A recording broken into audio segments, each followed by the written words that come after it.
48-32. At one point, 27-0. The Dallas Cowboys just proved every single hater right.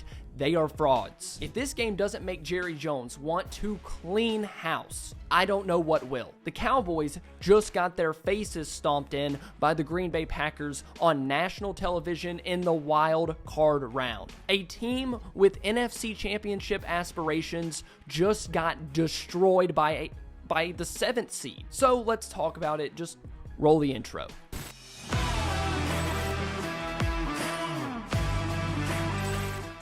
Going into this game, I was pretty confident that Dallas was the better team, the more talented team. And in order for them to win this game, I laid out a few things that I wanted to see from the offense. So we're going to take a look at those and see if the Cowboys did any of them. My number one thing was no 2nd and 10 runs. Make sure you are playing off the passing game. How did that go? How did Mike McCarthy go the first 4 drives of the game, killing the offense on 2nd and 10, running the ball for 2 to 3 yards, and then asking your quarterback and receiving group, who are already having an awful day, to make up for that? So no, the Cowboys did not play off the pass like I mentioned in those videos. And that led me to my second point in that video, the Dak and CD connection, one that had been good all year, one that almost got Dak Prescott an MVP. That duo was garbage in this game, especially in the first half. I don't know what was going on. They were terrible. They could not connect. CD had 2 drops. Dak was throwing at his feet. Those were the 2 things that the Cowboys offense could and couldn't do, and they did both of them the wrong way. For Dak, if you look at his game, he had 400 passing yards on 60 attempts. All of those empty stats.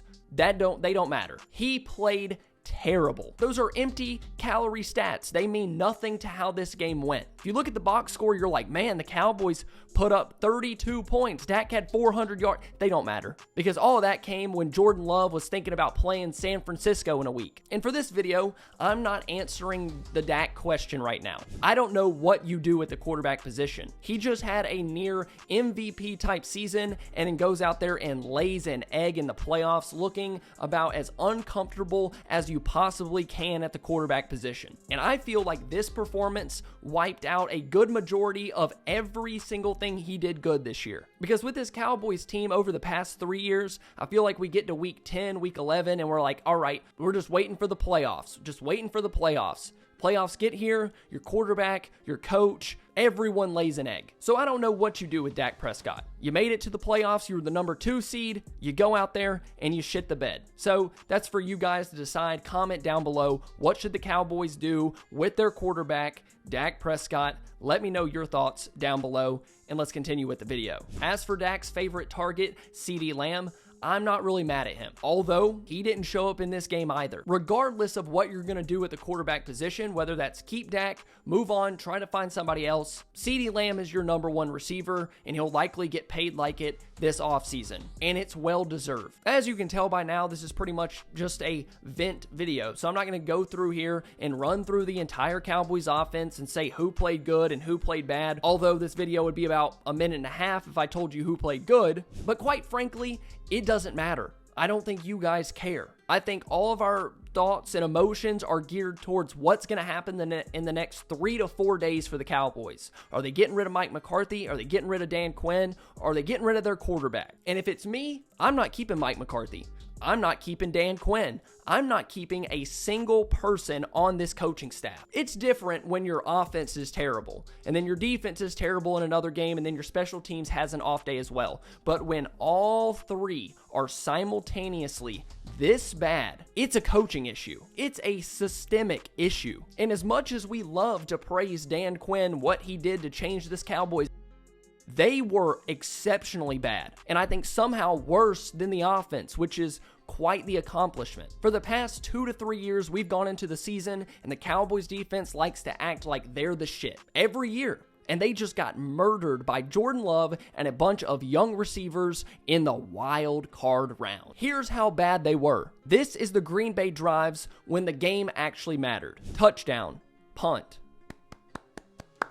touchdown, touchdown, touchdown, touchdown, touchdown, and then 2 punts, but the game was already over. The Cowboys were planning their vacations to Cancun by that point. The Packers scored 6 touchdowns on their first 7 drives. The Cowboys didn't force a single field goal in this game, not one. I'll never listen to the hype around this defense again. They had 1 tackle for loss in this game and 3 quarterback hits. This defense is not good. They might play good at certain points. They might be able to rush the passer every other game, but they're not good. Being consistent in the NFL is what makes you good. This defense is not. And I don't think Dan Quinn is going to get a single head coaching offer after tonight, after the Packers just hung 48 on their head. You have Micah Parsons, Stephon Gilmore, Deron Bland, DeMarcus Lawrence, and you get 48 hung on your head. That is despicable. And you know what? If the Cowboys come out in the next 3 or 4 days and they're like, we're cleaning shop, we'll suck for a year or two. We're going to roll with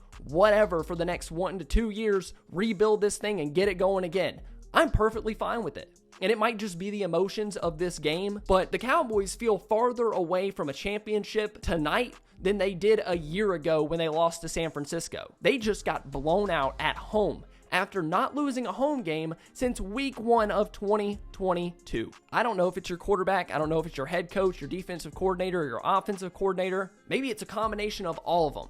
But if the Cowboys want to move on from every single one of them, you're not going to hear me complain. Nope, not going to complain because it was that bad. One more quick thing about the defense. I did make a video about what the Cowboys defense needed to do to stop the Packers. There were 2 things. Stop the run, which they didn't do. Aaron Jones had 5.6 yards per carry, 3 touchdowns, 118 yards on the ground on 21 carries. My second point, limit the big explosive plays. Romeo Doubs averaged 25.2 yards per catch. He caught 6 passes for 151 yards. Luke Musgrave, 3 catches for 52, averaging 17.5 yards per catch. His long of 38. Dontavion Wicks, 2 catches for 25 yards, 12.5 yards per catch. And guess what? They got destroyed. So I'm not believing this team's hype next year around this time because they haven't proved a damn thing to us that they can win in the playoffs when it matters. And you know what? Over the next couple days, I do think Jerry Jones is going to make some moves. Is it in the right direction? I'm going to say probably not, but something's going to happen, whether that's with the quarterback, the head coach, move on from the defensive coordinator. And as bad as this game was, it sucked. It ruined the entire 2023 season for a majority of us. But I enjoyed it so much making videos for all of you. So if you've been hanging out since week 8, week 1, whatever, I really appreciate you for sticking with the channel this season. Trust me, more content is coming out this offseason with the draft, with player personnel moves, coaching, everything. So if you're not subscribed to the channel, please make sure you are down below. We have a lot to talk about this offseason, so keep hanging out. Just remember, I love you all, and more videos this week. Bye.